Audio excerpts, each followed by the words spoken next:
భూతులపట్టు కాణిపాకం స్వయంభూ శ్రీ వరసిద్ధి వినాయక స్వామి వారిని ఆంధ్రప్రదేశ్ రాష్ట్ర Swachh Bharat corporation chairman Kommireddy Pattabhirami Reddy కుటుంబ సమేతంగా స్వామివారిని దర్శించుకున్నారు.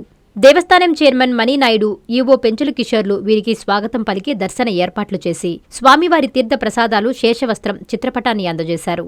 ఈ సందర్భంగా వీఐపీ గెస్ట్ హౌస్ వద్ద ఏర్పాటు చేసిన విలేకరుల సమావేశంలో ఆయన మాట్లాడుతూ, స్వచ్ఛాంధ్రలో భాగంగా స్వచ్ఛరథం ప్రతి మండలంలో తిరగాలి, రాష్ట్రంలో డంపింగ్ యార్డు లేకుండా చేయడానికి ప్రత్యేక ప్రణాళిక చేస్తున్నట్లు తెలిపారు. రాష్ట్రంలో 1,75,000 మెట్రిక్ టన్నుల చెత్త సేకరించడం జరిగిందన్నారు.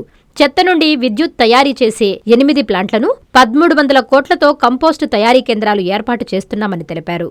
చిత్తూరులో డంపింగ్ యార్డులో సుమారు 1.60 లక్షల టన్నుల పాత చెత్తను శాస్త్రీయంగా తొలగిస్తున్నామని తెలిపారు. ఈ కార్యక్రమంలో Chittoor DPO Sudhakar, Chittoor municipal commissioner Narasimhaprasad, ఆలయ protocol AEO Dhanapal, superintendent Kodandapani, Chittoor జిల్లా అధికారులు తదితరులు పాల్గొన్నారు. చిత్తూరు జిల్లా పరిధిలో ఉన్నటువంటి రూరల్ మరియు అర్బన్ ఈ 2 విభాగాల్లో కూడా స్వచ్ఛాంధ్ర కార్పొరేషన్కి సంబంధించి జరుగుతున్నటువంటి పనులపైన ఇప్పుడే ఒక సమీక్షను కూడా నిర్వహించడం జరిగింది. ఈ సమీక్షలో డిపిఓ గారు, అదేవిధంగా ఎస్సీఆర్డబ్ల్యూఎస్, అదేవిధంగా చిత్తూరు మున్సిపల్ కమిషనర్ గారు, మెడికల్ ఆఫీసర్ గారు, ఇతర ఉన్నతాధికారులందరూ కూడా ఈ సమీక్షలో పాల్గొనడం జరిగింది. స్వచ్ఛాంధ్ర కార్పొరేషన్ మా అందరికీ తెలుసు, జనవరి 2025లో స్వర్ణాంధ్ర స్వచ్ఛాంధ్ర ఉద్యమానికి గౌరవ ముఖ్యమంత్రి గారు నాంది పలికిన తర్వాత పట్టణ ప్రాంతాలు, గ్రామీణ ప్రాంతాలు రెండింటిలో కూడా పెద్ద ఎత్తున శానిటేషన్ సంబంధించి అనేక కార్యక్రమాలను ప్రారంభించడం, మరీ ముఖ్యంగా డంప్ యార్డ్ ఫ్రీ స్టేట్గా రాష్ట్రాన్ని మార్చాలి అన్న ఒక లక్ష్యంతో పెద్ద ఎత్తున లెగసీ వేస్ట్ బయోమైనింగ్ కార్యక్రమానికి శ్రీకారం చుట్టడం, గత ప్రభుత్వ నిర్లక్ష్యంతో ఎక్కడికక్కడ పేరుకుపోయినటువంటి చెత్తని తొలగించడంతో పాటు మళ్ళీ భవిష్యత్తులో అటువంటి పరిస్థితి ఉత్పన్నం కాకుండా ఉండడం కోసం ఫ్రెష్ వేస్ట్ ప్రాసెసింగ్ సెంటర్స్ను కూడా పెద్ద ఎత్తున నెలకొల్పుతున్నాం. ఇప్పటి వరకు ఈ స్వచ్ఛరథాల ద్వారా దాదాపుగా 190 టన్నుల చెత్తని 27 మండలాల్లో ఉన్నటువంటి గ్రామాల నుంచి, ఇళ్ల వద్ద నుంచి కొనుగోలు చేయడం జరిగింది. దాని యొక్క విలువ మనం చూసినట్లయితే దాదాపుగా 35 లక్షల రూపాయల విలువ చేసేటటువంటి చెత్తని కొనుగోలు చేసి దానికి సరిసమానంగా గ్రామాల్లో నివసించినటువంటి ప్రజలకి సరుకుల్ని, ఇతర వస్తువుల్ని అందించడం జరిగింది. ఇది దేశంలోనే ఒక వినూత్నమైనటువంటి కార్యక్రమం. ఇవాళ గౌరవ ముఖ్యమంత్రి చంద్రబాబు నాయుడు గారి ప్రోత్సాహంతో దీన్ని స్వచ్ఛాంధ్ర కార్పొరేషన్, పంచాయతీరాజ్ డిపార్ట్మెంటు, గౌరవ ఉప ముఖ్యమంత్రి పవన్ కళ్యాణ్ గారి ప్రోత్సాహంతో ఇవన్నీ కూడా చేస్తూ ఉన్నాం. చెత్తనంతా కూడా తొలగించడం, భవిష్యత్తులో స్వచ్ఛ పదం కార్యక్రమాన్ని ఇంకా మరింత ముందుకు తీసుకెళ్లడం కోసం ప్రతి అసెంబ్లీ నియోజకవర్గానికి ఒక అధునాతన యంత్రాన్ని కూడా స్వచ్ఛాంధ్ర కార్పొరేషన్ వైపు నుంచి సమకూర్చి వాటిని కూడా డిప్లాయ్ చేసి ఇంకా భవిష్యత్తులో రోడ్డు పక్కన డ్రై వేస్ట్ అనేది లేకుండా చేసేటటువంటి ఒక కార్యక్రమానికి కూడా మేము శ్రీకారం చుట్టుపోతున్నాం. అంతేకాకుండా ఇండివిజువల్ టాయిలెట్స్ సంబంధించి 2026-27 ఫైనాన్షియల్ ఇయర్ గాను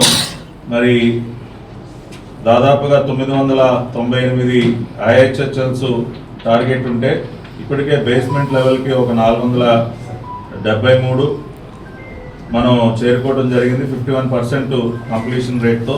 అదేవిధంగా శానిటరీ కాంప్లెక్సెస్ మనం అన్ని చోట్ల సచివాలయాల దగ్గర కానివ్వండి, అంగన్వాడీ సెంటర్స్ దగ్గర కానివ్వండి, BC welfare hostels, tourism and religious places, ఇట్లా అన్ని చోట్ల కూడా ఈ కమ్యూనిటీ శానిటరీ కాంప్లెక్సెస్ను కూడా నిర్మిస్తున్నాం. అదేవిధంగా ఇప్పుడే చెప్పడం జరిగింది, ఈ మధ్యనే సుప్రీంకోర్టు డైరెక్షన్ ప్రకారం టాయిలెట్స్లో, మరీ ముఖ్యంగా ఉమెన్ టాయిలెట్స్లో శానిటరీ ప్యాడ్ డిస్పెన్సింగ్ మెషిన్స్ను కూడా ఖచ్చితంగా ఏర్పాటు చేయాలి. దాని మీద కూడా దృష్టి పెట్టమని ఆదేశాలు ఇవ్వడం జరిగింది. పట్టణ ప్రాంతాలకు సంబంధించి స్వచ్ఛ సర్వేక్షణ కార్యక్రమం గత సంవత్సరం కంటే మెరుగైనటువంటి ర్యాంకింగ్స్ సాధించడం కోసం కృషి చేస్తూ ఉన్నాం. చిత్తూరు మున్సిపల్ కార్పొరేషన్ పరిధిలో ఇప్పటికే సర్వే పూర్తయింది. గతానికంటే మెరుగైనటువంటి ర్యాంకు చిత్తూరు మున్సిపల్ కార్పొరేషన్ సాధిస్తుందని నమ్మకం ఉంది. ఎందుకంటే చిత్తూరు మున్సిపల్ కార్పొరేషన్ పరిధిలో దాదాపు 1,75,000 టన్నుల లెగసీ వేస్ట్ క్లియరెన్స్ అనేది దాదాపుగా పూర్తిగా వస్తూ ఉంది. అదేవిధంగా ఒక ఫ్రెష్ వేస్ట్ ప్రాసెసింగ్ సెంటర్ను కూడా మరి చిత్తూరు మున్సిపల్ కార్పొరేషన్ పరిధిలో ఏర్పాటు చేస్తూ ఉన్నాం. దానికి సంబంధించి మరి ఇప్పటికే వర్క్ అనేది కూడా ఇప్పటికే స్టార్ట్ అయింది. ఫుటింగ్స్ స్టేజ్ దాటి ఇంకా పైకి నిర్మాణాలు కూడా వచ్చేటువంటి పరిస్థితి ఉంది. ఈ రీసైక్లింగ్ కంపెనీస్కి పనికొచ్చే విధంగా ఒక రిక్లమేషన్ సెంటర్ కూడా పెడతాం. ఈ డ్రై వేస్ట్ ప్లాస్టిక్ వేస్ట్ అంతా కూడా కలెక్ట్ చేసి రీసైక్లింగ్ కంపెనీస్ అటాచ్ చేయడం కోసం ఒక రిక్లమేషన్ సెంటర్ కూడా పెడతాం. సో ఇవన్నీ ఏంటంటే మొత్తం we have a very full proof action plan ఉంది. వర్క్స్ ప్రారంభమయ్యాయి, మీరు కూడా వెళ్ళి చూడొచ్చు. కమిషనర్ కావాలని చూపిస్తారు. ఫ్రెష్ వేస్ట్ ప్రాసెసింగ్ సెంటర్ పనులు ప్రారంభమయ్యాయి. ఒక 2-3 నెలల్లో అక్కడ మిషనరీ అంతా కూడా ఎస్టాబ్లిష్ అయిపోద్ది. ఏ రోజు వేస్ట్ ప్రాసెస్ అవుతుంది దానిని ప్రజలకు చూపించి ఇళ్ల వద్ద కూడా వారు సెగ్రిగేషన్ చేసే విధంగా, ఎందుకంటే మనం పరిష్కారాన్ని చూపించి ప్రజల దగ్గరికి వెళ్ళాలి. A new dawn rises in Stonehouse Spade, where dreams take flight and learning finds purpose. Born from the vision of our directors to create a stress-free learning environment where every child grows with confidence, joy and curiosity. A strong IIT and NEET foundation with AI, coding and robotics program, nurturing innovators for tomorrow.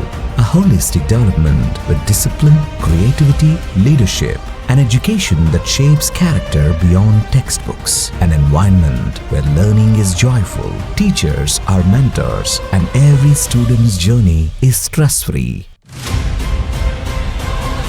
Viswasai Group of Schools, educating future-ready minds through stress-free education. Now open at Stonehouse Spade, playgroup to grade 7. A vision of stress-free education from the directors of Viswasai.